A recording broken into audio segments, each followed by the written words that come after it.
Good morning. Good morning. Good morning. How you doing?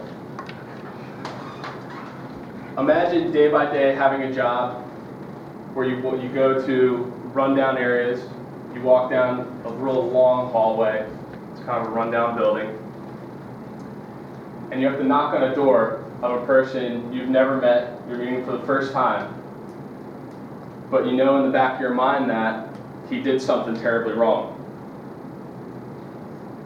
So you knock on the door, and all you hear from behind it is, "Who's there?"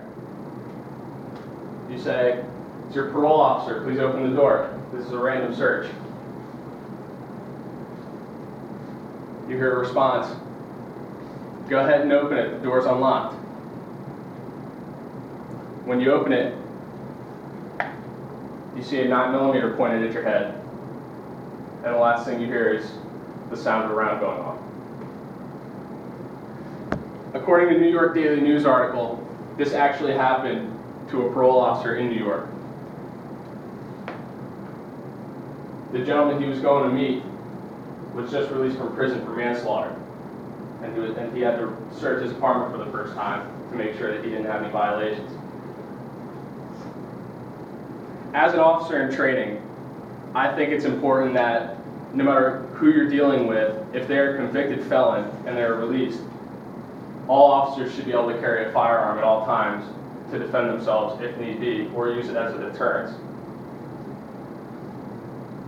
So what I'm going to show you here today is I'm going to give you reasons as to why parole officers should be able to carry firearms, especially if they're dealing with a convicted murderer or manslaughter like I just showed you.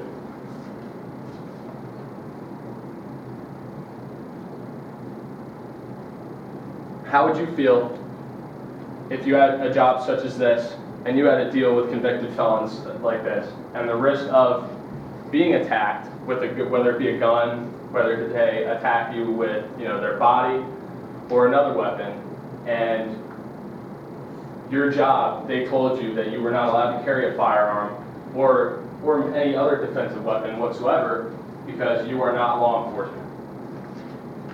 Parole officers are not considered law enforcement because in a lot of areas, parole officers are not allowed to arrest or detain a suspect. They have to call the police. They have to dial 911 just like the rest of us in case anything were to happen. I don't believe this is right because why should they have to call the police when they're in charge of keeping track of somebody like this, of somebody who is out in public again and is around near you when he had hurt somebody or, even worse, taken a life. An article from a man called Rich Chaudovsky said most parole officers have dozens of cases to go over, dozens of people to go search every week. With this kind of caseload, you never know what to expect behind the door. The worst thing a parole officer can hear is what I just showed you, was what I just said to you today, was when they hear the door's open. Just go ahead and open it. Come on in. Back to the case that I described in the introduction. Was the parolee, he obviously showed no remorse for what he had done. In the article of the New York Times, they explained that he actually sold all his possessions, emptied out his apartment. It specifically said he sold his vehicle, he sold all his furniture, even sold his PlayStation, completely bare boned, and the only thing he had left was his gun.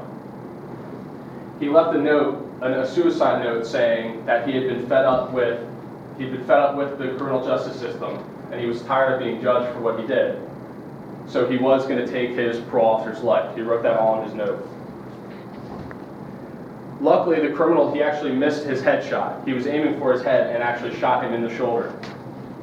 He was taken down by the backup that the parole officer luckily brought with him, and he was taken to jail. All this could have been avoided if I believe the parole officer was carrying a weapon, not necessarily to use it, but to show to the parolee that he was serious in his job and he could be retaliated against if necessary.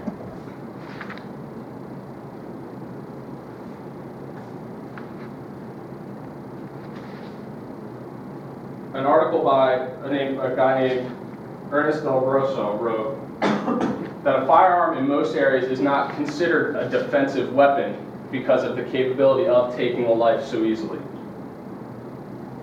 But I believe that it should be, because a firearm isn't always considered a deadly weapon. Lots of times when a criminal sees a firearm on the waist of a law enforcement officer or anybody need be, it changes their state of mind in, this thing, this guy, he could draw it and it could hurt me, it could injure me, or it could kill me, which is used as a deterrence from the parolee or the criminal from doing anything wrong.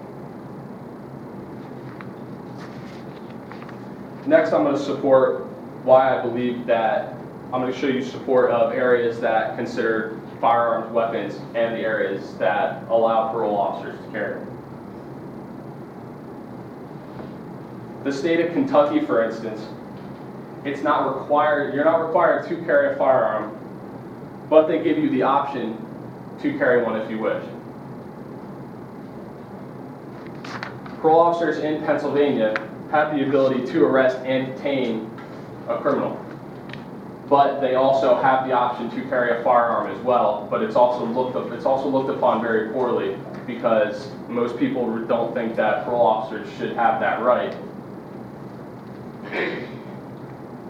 This can all be changed from you guys. A lot of the problems is with the criminal justice system, the public has no voice. Not many people voice their opinion as to the rules and regulations of parole officers or law enforcement in general. You can join groups like the Federal Order of the Police. You can go to meetings. They have picnics, all kinds of things, where they actually ask the opinion of people and they open for questions. So all you have to do is go to a couple meetings like this, listen to what some people have to say, and then even voice your opinion. All it takes is one person, even somebody in this room here, to voice their opinion and actually put the thought in somebody's mind that, hey, maybe we should change this. Maybe we should give parole officers the right to carry the firearm in every area. Last, I'll show you how you guys can benefit from a parole officer carrying a firearm. I don't know about you guys, but I would definitely want the guy who's supposed to be keeping track of a convicted murderer, like I was just talking about before. I want the guy to be, to have every weapon possible, because he's the one who has to keep an eye on him. He's walking around with us, day-to-day lives, having a job, going on, riding the bus, walking on the sidewalk. He's the guy that's around us, and I want the guy who's supposed to keep an eye on him, to be able to take action if necessary, if he decides to go back on his parole.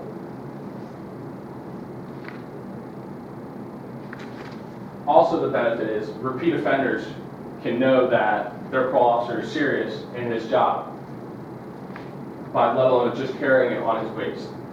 The key thing for parole officers is they have to show that they're serious, and they have to show that they're the boss, and that they are the line between that offender going back to prison and staying on the streets. And something as easy as just carrying that weapon on your waist can show them that you're serious. I wouldn't want to go in there by myself for a man like that, knowing that he doesn't think I'm serious, and that I have to rely on dialing 911 just like everybody else if something would happen.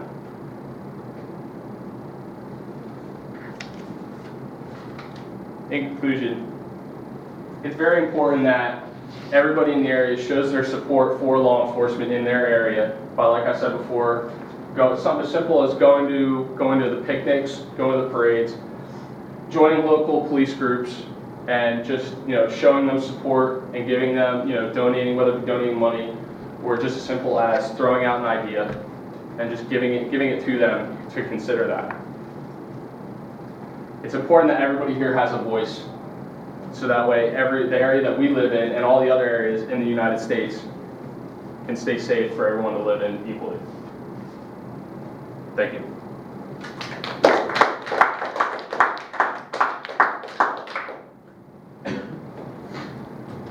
Could I have a public evaluation, please? Thank you, Tom. What we have a 5 for time, a 5 for tape, a 4 for paperwork.